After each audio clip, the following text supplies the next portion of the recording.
আমরা বিশ্লেষণ করার চেষ্টা করি। আমাদের সঙ্গে থাকেন একজন অতিথি। আজ আমরা আলোচনা করতে চাই চট্টগ্রামের জলাবদ্ধতার সমস্যা নিয়ে। এই মৌসুমে কতটা জলাবদ্ধতা হলো বা কতটা সহনীয় পর্যায়ে নামলো, এইসব বিষয় নিয়ে আমরা আলোচনা করব। আমাদের সঙ্গে স্টুডিওতে যোগ দিয়েছেন চট্টগ্রাম সিটি কর্পোরেশনের জলাবদ্ধতা এবং ড্রেনেজ বিষয়ক উপদেষ্টা শাহরিয়ার খালেদ। স্বাগত আপনাকে আমাদের এই অনুষ্ঠানে। ধন্যবাদ। আমরা চট্টগ্রামের জলাবদ্ধতা মানে আসলে বহু বছরের দুঃখ। এটা সেই জায়গায় এই মৌসুমে আমরা দেখলাম যে অনেকগুলো জায়গায় এবার আগের মতো সেই জলজট খুব কম হয়েছে, কোনো কোনো জায়গায় হয়তো খুব হয়ওনি। এরকম সার্বিকভাবে আসলে আপনার মূল্যায়নটা জানতে চাই, যেহেতু আপনি এই জায়গাটাতে নিয়ে অনেকদিন ধরে কাজ করছেন। একদম শর্ট করে বলি, প্রথম থেকে আমরা সেই 1987 সাল থেকে আন্দোলন করেছি। সেই সময় থেকে আপনারাও ছিলেন। আমরা চাকতাখাল খনন সংগ্রাম কমিটি গঠন করেছিলাম প্রথমেই।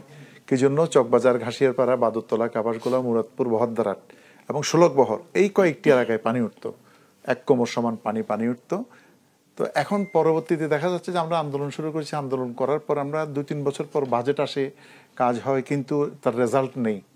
তাহলে রেজাল্ট নেই, এটা ওখানে ভিতর আমি নিজেই তখন এটা স্টাডি করা শুরু করলাম, অবজার্ভ করা শুরু করলাম। করে পরে দেখলাম যে 91-তে ঘূর্ণিঝড় হলো, চট্টগ্রামে একটা প্রলয়ঙ্করী ঘূর্ণিঝড়। সেই ঘূর্ণিঝড়ে জলোচ্ছ্বাস হয়েছে। এর আগে থেকে আমরা যখন 1988 সালে বৃহত্তর চট্টগ্রাম উন্নয়ন সংগ্রাম কমিটি গঠন করি, তখন এরপর আমাদের একটা দাবি ছিল যে পতেঙ্গা থেকে ফৌজদারহাট কুমিরা পর্যন্ত উপকূলীয় বেড়িবাঁধ। এই বেড়িবাঁধ 92 সালে কাজ শেষ হয়েছে। ওই বেড়িবাঁধ দেওয়ার পর থেকেই এই আগ্রাবাদ, সিডিএ, রামপুর, হালিশহর এই এলাকায় জলাবদ্ধতা হয়। এটার একটা ভিন্ন কারণ আছে, আমি বলছি পরে। তো এর মধ্যে বলি, আমাদের যে দীর্ঘদিনের অভিজ্ঞতা, আমরা নিজেরাই ধর্ণা দিয়েছি। কেউ কোনোদিন আমাদেরকে কাজে লাগানোর এবং আমাদের অভিজ্ঞতাকে কাজে লাগানোর প্রয়োজন মনে করেনি। কিন্তু আসার কথা হচ্ছে যে এবার আমি ব্যক্তিগতভাবে খুবই কৃতজ্ঞ। চট্টগ্রামের বর্তমান মেয়র ডাক্তার সাদাত হোসেন দায়িত্ব নেওয়ার পর আমাকে চায়ের দাওয়াত দিলেন বাসায়। দাওয়াত দেওয়ার পর বলে যে আপনি দীর্ঘদিন আন্দোলন করেছেন, এবং উনি নিজেও ছিলেন একসময়, আমরা যখন 87 সালে আন্দোলন হয়ে চকবাজার ওনার বাড়ি, তো উনি নিজেও ছিলেন এই আন্দোলনের সাথে যুক্ত ছিলেন আমাদের সাথে। যেহেতু চকবাজার এখানে ঘাসিয়ারপাড়া এলাকাটা জলমগ্ন হতো, তো আমাকে বললেন আপনাকে দায়িত্ব নিতে হবে উপদেষ্টা হিসেবে, এটার নেতৃত্ব দিতে হবে। তখন আমি যখন 15 দিন স্টাডি করে এবং অবজার্ভ বিভিন্ন জায়গায় ঘুরে আমি মেয়র সাহেবের সাথে বসে বললাম যে আমার বন্ধু আছে ডক্টর আব্দুল্লাহ আল মামুন, সে একজন ড্রেনেজ বিশেষজ্ঞ এবং কাতারে মাস্টার প্ল্যান করেছে এবং 21টা দেশে সে ড্রেনেজ এবং সিওরেজের প্ল্যান করেছে। তাকে অস্ট্রেলিয়াতে এখন জব করে, এখন অস্ট্রেলিয়াতে সেটেল। ও আমার সহপাঠী মুসলিম স্কুল সরকারি এবং চট্টগ্রাম কলেজে, অসম্ভব মেধাবী। আমাদের তাকে আনা যায় কিনা, আপনি দেখেন, চেষ্টা করেন। পরে আমি তার সাথে কথা বলিয়ে দিলাম, কিন্তু 1 মাসের জন্য আমি ওখানে ছুটি নিয়ে এসেছি। তারপর আমরা দুইজনে মিলে জাস্ট 10 থেকে 15 দিনের মধ্যে টোটাল এই বছরে একটা অ্যাকশন প্ল্যান দিলাম। সেই অ্যাকশন প্ল্যানের উপরে এবার কাজ হয়েছে, বিভিন্নভাবে ভাগ করে দিয়েছি। সেটা হচ্ছে যে আমরা কাজটা, কিছু কাজ সিটি কর্পোরেশন করবে, সেনাবাহিনী কি করবে, বন্দর কি করবে, পানি উন্নয়ন বোর্ড কি করবে, ওয়াসা কি করবে, সিডিএ কি করবে, এইভাবে আমরা কাজগুলো ভাগ করে দিয়েছি। ভাগ করে দেওয়ার পর একটা অ্যাকশন প্ল্যান দিয়েছি আমরা 8 দফার। সেই অ্যাকশন প্ল্যানের মধ্যে মোটামুটি এই বছরের জন্য আমাদেরকে বলা হয়েছে 50% জলাবদ্ধতা। যাতে জলাবদ্ধতা এক জিনিস, জলমগ্নতা এক জিনিস, আবার জলজট এক জিনিস। আপনি একটা শব্দ বলেছেন জলজট, এটা হচ্ছে একদম ট্রাফিক জ্যামের মতো। জলজটটা উঠে পানি চলে যায়। জলাবদ্ধতা হচ্ছে দীর্ঘক্ষণ থাকে, অনেকক্ষণ ধরে পানি জমে থাকে। তো এখন মূল যে বিষয় দেখা যাচ্ছে যে আমরা এটা প্ল্যানটা দেওয়ার পর সবাই কাজ শুরু করেছে। চট্টগ্রাম বন্দরকে আমরা অনুরোধ করেছি যে খালগুলোর মোহনাগুলো আছে, যেখানে এই যে খালগুলোর মোহনায় যে দিয়েছে টাইডাল রেগুলেটর, যেটা বলি আমরা স্লুইস গেটের পরের অংশটা ড্রেজিং করতে হবে। এটা কাটিং, যেটা আমরা দিয়ে বড় যে এক্সকেভেটর দিয়ে কাটে অথবা ম্যানুয়ালি কাটে, ওটা সম্ভব না। সেটা বন্দর কর্তৃপক্ষ, ওনারা 9টা খালের এই মোহনায় খনন করে দিয়েছে বিভিন্নভাবে। তারপরে ওয়াসাকে আমরা বলেছি, ওয়াসার হচ্ছে যে বিভিন্ন পাইপলাইনগুলো, ইউটিলিটি পাইপসগুলো ব্রিজের নিচে আছে, 43টা করে দেওয়া হয়েছে ওগুলো। এবং এই যে পানি উন্নয়ন বোর্ডকে বলেছি আমরা যে কাট্টলির ওইদিকে, এটা ওই খালগুলো বঙ্গোপসাগরে, ওখানে আপনার করা, এই যে স্লুইস গেট আছে, স্লুইস গেটের স্লাইডগুলো চুরি হয়ে গেছে, কয়েকটা চুরি হওয়াতে, আর স্লুইস গেটগুলোর খুবই ন্যারো আর কি, পথগুলো ন্যারো। খাল হচ্ছে 120 ফিট, ওখানে স্লুইস গেট দিয়ে রাখছে আপনার 12 ফিট। আরেকটা খাল আছে 70 ফিটের খাল, ওটাকে দিয়ে রাখছে 1 ভেন্টের একটা স্লুইস গেট, এটা হচ্ছে যে মাত্র 2 মিটার। তখন আমরা এগুলো চিহ্নিত করে সবগুলো বলেছি একটা এই বছর কতগুলো সম্ভব না, ওখানে ধরেন ওই সমস্যার সমাধান করতে হলে আসলে ওখানে ব্রিজ করতে হবে, কয়েকটা ব্রিজ করতে হবে।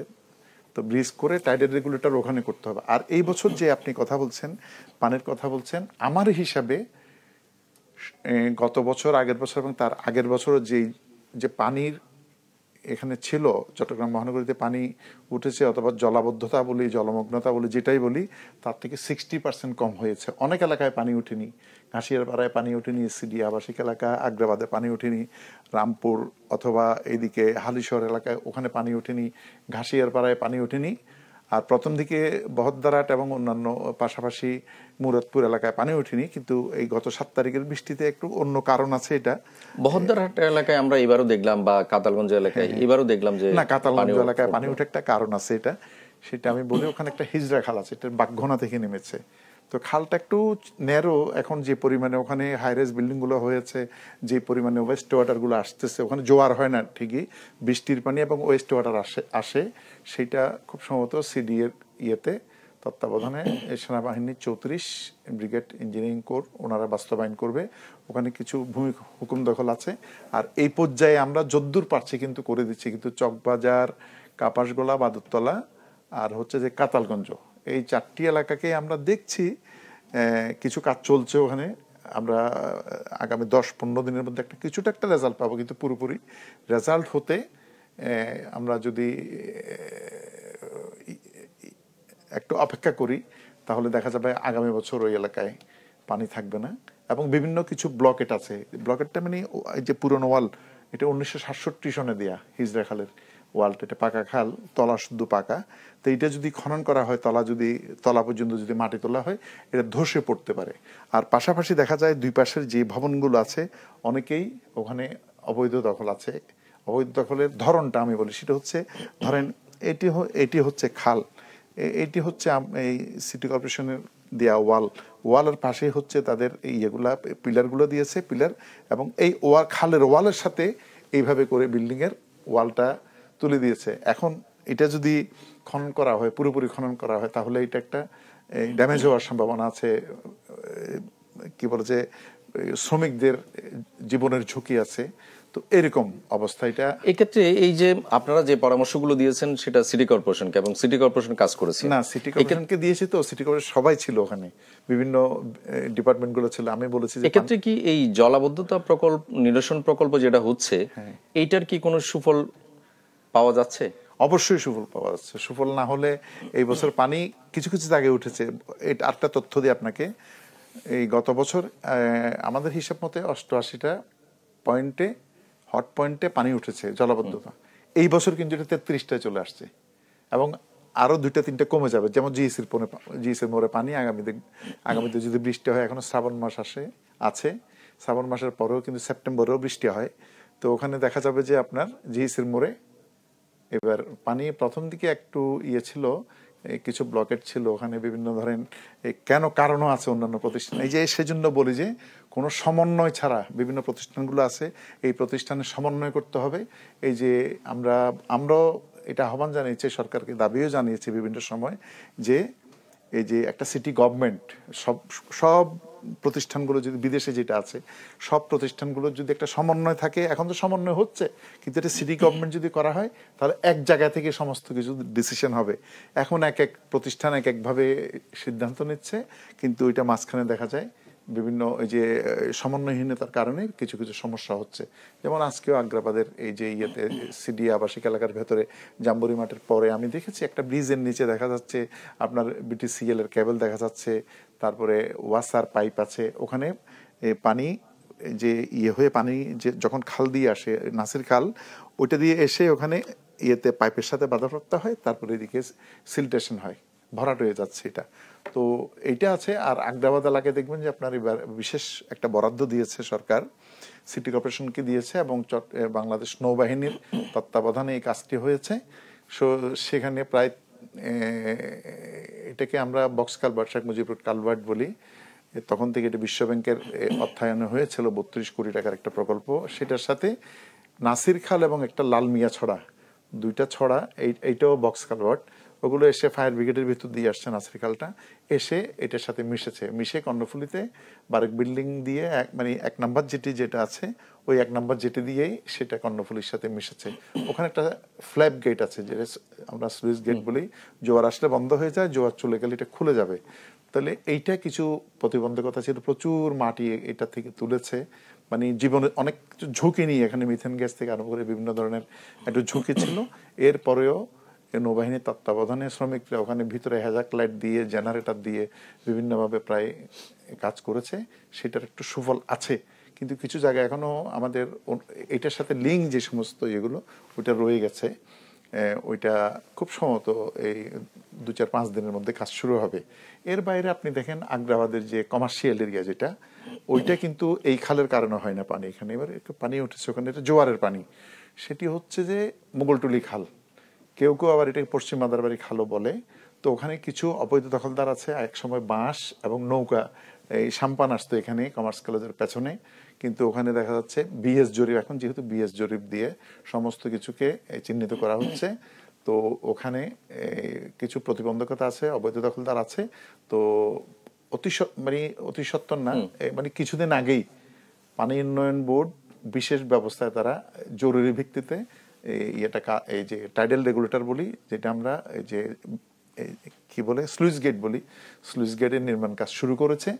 এবং এটা 4 ভেন্টের একটা হবে, 2 ফিট করে, দুঃখিত 2 মিটার করে, এই 4টা ভেন্টের একটা স্লুইস গেট হবে। নিশ্চয় আপনার সঙ্গে আমরা আরো আলোচনা করব। ছোট্ট একটা বিরতি নিয়ে আসি। দর্শক, ছোট্ট একটা বিরতি নিব, ফিরবো একটু পর। দর্শক, আবার স্বাগত ডায়মন্ড সিমেন্ট প্রসঙ্গ চট্টগ্রামে। আমরা চট্টগ্রামের জলাবদ্ধতার সমস্যা নিয়ে আমরা আলোচনা করছিলাম। শাহরিয়ার খালেদ, আমরা বিরতির আগে আপনি এই যে এবারকার জলাবদ্ধতার সুফল এইসব নিয়ে বলছিলেন, কিন্তু এই যে সিটি কর্পোরেশন বারবারই বলে এসেছিলেন যে অনেকগুলো খাল চট্টগ্রাম শহরে, কিন্তু জলাবদ্ধতা প্রকল্পের আওতায় অতগুলো খাল তারা সংস্কার বা খনন করছে না, আরো অনেকগুলো খাল এই প্রকল্পের বাইরে রয়ে গেছে। পুরো সুফল পেতে হলে এই খালগুলো খনন করা দরকার, সেটা সিটি মেয়রও বলেছেন বা বিভিন্ন জনে বলেছেন। এটা এক। আরেকটা বিষয় হচ্ছে যে এই সার্বিকভাবে যদি এই সার্বিক প্রকল্পের যদি সুফল পেতে হয়, কোন কোন জায়গায় আসলে নজর দেওয়া দরকার আপনার মনে হয়? ধন্যবাদ। এখানে প্রথমে হচ্ছে যে 56টা খাল বলা হচ্ছে, কিন্তু কোনো কোনো ক্ষেত্রে 72টা খাল, কোনো কোনো জায়গায় 102টা খাল এরকম আছে। এটা থাকার বলার কারণও আছে। কারণ আছে যে আমি কিন্তু একটু বেশি বলি। কি জন্য বলি? এটা একটা খালের প্রাইমারি খাল আছে, তার সেকেন্ডারি আছে, তার টারশিয়ারি আছে, বিভিন্ন খালগুলো আছে, সংযোগ খালগুলো আছে, এগুলো সব মিলালে কিন্তু অনেক খাল।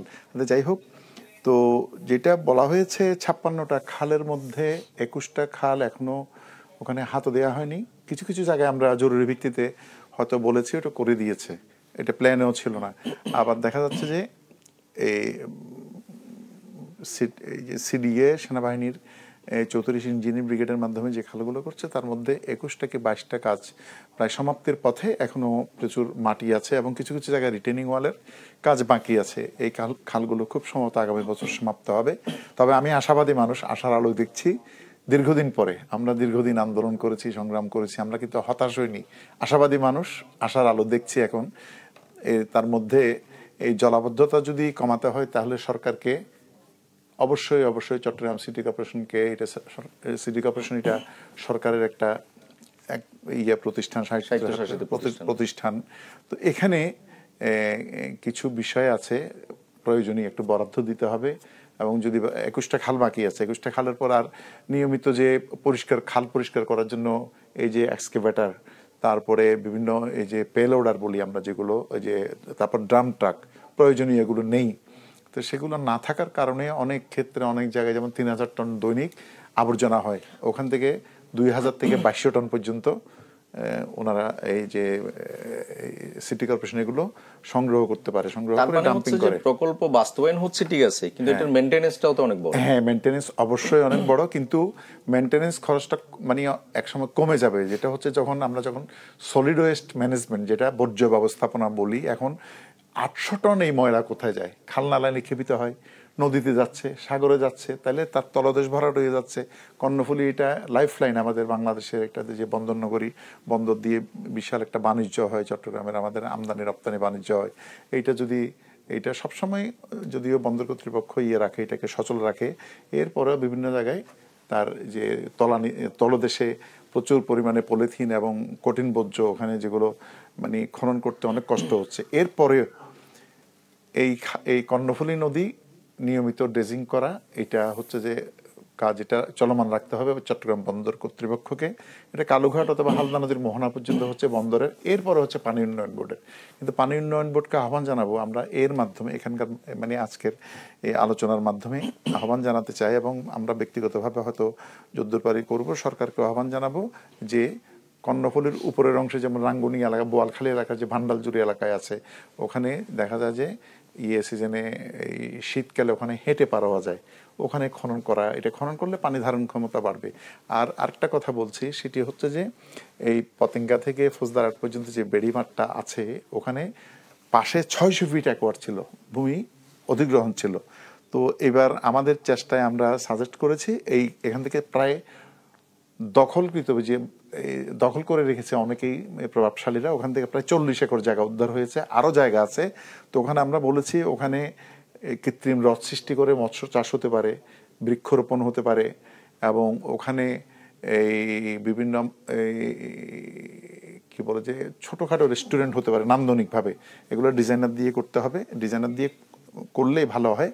এবং পাশাপাশি এই যে উপর থেকে যে পানিগুলো, যেহেতু এখন পুকুর, দিঘি, এই সমস্তগুলো কমে গেছে, জলাধার কমে গেছে, ওপেন স্পেস কমে গেছে, সেজন্য সেখানে পানিগুলা গিয়ে জমতে পারবে। যখন ওই যে বঙ্গোপসাগরে ওইদিকে যখন স্লুইস গেট করা হবে, স্লুইস গেট করলে জোয়ার সময় পানি বন্ধ থাকবে, তখন এদিকে যদি পাশাপাশি বৃষ্টি হয়, বৃষ্টির পানিগুলো গিয়ে ওখানে জমতে পারবে। এইটা আমরা ওয়াটার রিটেনশন পন্ড বলি, অথবা ফ্লাড রিটেনশন পন্ড, ওইভাবে থাকবে। কোনোভাবেই এই জায়গায় এখনও অনেকে, আমি শুনেছি, এটা ভালো করে জানি না, অনেকেই দৌড়াদৌড়ি করছে এই জায়গাগুলো লিজ নেওয়ার জন্য। কিন্তু আমি সরকারের কাছে আহ্বান জানাবো, এবং পানি উন্নয়ন বোর্ডের কাছে, কর্তৃপক্ষের কাছে আহ্বান জানাবো, এই জায়গাগুলো কোনোভাবেই যাতে লিজ দেওয়া না হয়। এটা তাহলে এই যে জলাবদ্ধতা আমরা আশার আলো দেখছি, চট্টগ্রামকে জলাবদ্ধতা মুক্ত করব, এবং এটা আমাদের, আমি আশাবাদী যে জলাবদ্ধতা মুক্ত হবে, কিন্তু পরিকল্পিতভাবে যেতে হবে, এবং এই কাজগুলো করতে হবে পরিকল্পনা এবং কর্ম পরিকল্পনা এবং বাস্তবায়ন, 3টে জায়গায়। এগুলো যদি করা হয়, তাহলে দেখবেন যে চট্টগ্রাম শহরে জলাবদ্ধতা থাকবে। আপনি বলছিলেন যে এবার অনেক জায়গায় 60% পর্যন্ত জলাবদ্ধতা হয়নি, বা জলাজট যেটাই বলি না কেন। এই প্রক্রিয়াগুলো যদি অব্যাহত থাকে, আপনি কতটা আশাবাদী যে আগামী বছর আসলে কত শতাংশ পর্যন্ত জলাবদ্ধতা কমবে? আমি অবশ্যই আশাবাদী আগামী বছর। এখন যে ধারায় কাজ চলছে, এবং সরকার যদি একটু বরাদ্দ যদি দেয়, এবং চট্টগ্রাম সিটি কর্পোরেশন একটি প্রকল্প হয়তো সরকারের কাছে জমা আছে, সেটি হচ্ছে, আমি আগেই বলেছি যে ড্রাম ট্রাক এবং এক্সকেভেটার, পেলোডার সহ বিভিন্ন যন্ত্রপাতি আছে, যেগুলো এই যে খুব জায়গা দুরূহ, যেখানে মানুষ দিয়েও এই যে ম্যানুয়ালি কাটা যাবে না, এক্সকেভেটার যেতে পারবে না, সেই জায়গায় যাওয়ার জন্য কিছু ইকুইপমেন্টস আছে। ওই ইকুইপমেন্টসগুলো কেনার জন্য একটা ফাইল হয়তো আছে 298 কোটি টাকার। সেটা যদি পাশ করে দেয়, তাহলে চট্টগ্রাম সিটি কর্পোরেশন স্বাধীনভাবে অনেক কাজ করতে পারবে, এবং সারা বছর মানে যে খালে নালায় বিভিন্নভাবে এই যে জমে থাকা আবর্জনা, ওগুলো তুলতে পারবে, বালি জমুক, মাটি জমুক, সবগুলো তুলে ওনারা অপসারণ করতে পারবে। পাশাপাশি আমাদের যে জনগণকে একটু সচেতন হতে হবে, এটা আমরা বিভিন্নভাবে প্রচার মাধ্যমে, বিভিন্ন মিডিয়াগুলো আছে, প্রচার করতে পারে যে যারা খাল নালায় যাতে কোনোভাবেই নির্ধারিত ডাস্টবিন আছে, ডাস্টবিনে ফেলুক। এবং এখন নতুনভাবে চালু করছে চট্টগ্রাম সিটি কর্পোরেশন যে ডোর টু ডোর কালেকশন, একটা আবর্জনা কালেকশন করবে। ওইভাবে যদি কালেকশন হয়, তাহলে দেখা যাবে যে এই আবর্জনাগুলো যাবে না। অনেকে যারা আমাদের চট্টগ্রামের ভাষায় একটাই আছে, প্রবাদ আছে, একে নষ্ট করে সকলে কষ্ট পায়, পাগলে আগুন দিলেও ঘর পোড়া যায়। এটার মানে হচ্ছে, আমার এখানে নষ্ট করছে একজন, এখন ইনি যদি 8 তলা ভবনে থাকেন তাহলে উনিও তো নিচে নামলে তো উনি গাড়ি থাকলে গাড়ি নিয়ে থাকতে পারে, উনিও কষ্ট পায়। একে নষ্ট করে সকলে কষ্ট পায়। এইটাই হচ্ছে যে প্রবাদ, এটা দীর্ঘদিন একটা প্রবাদ চট্টগ্রামের। নিশ্চয়ই আমরাও চাইবো যে মানুষ সচেতন হোক এবং চট্টগ্রাম জলাবদ্ধতা মুক্ত হোক। আপনাকে অনেক ধন্যবাদ আমাদের সময় দেওয়ার জন্য। ধন্যবাদ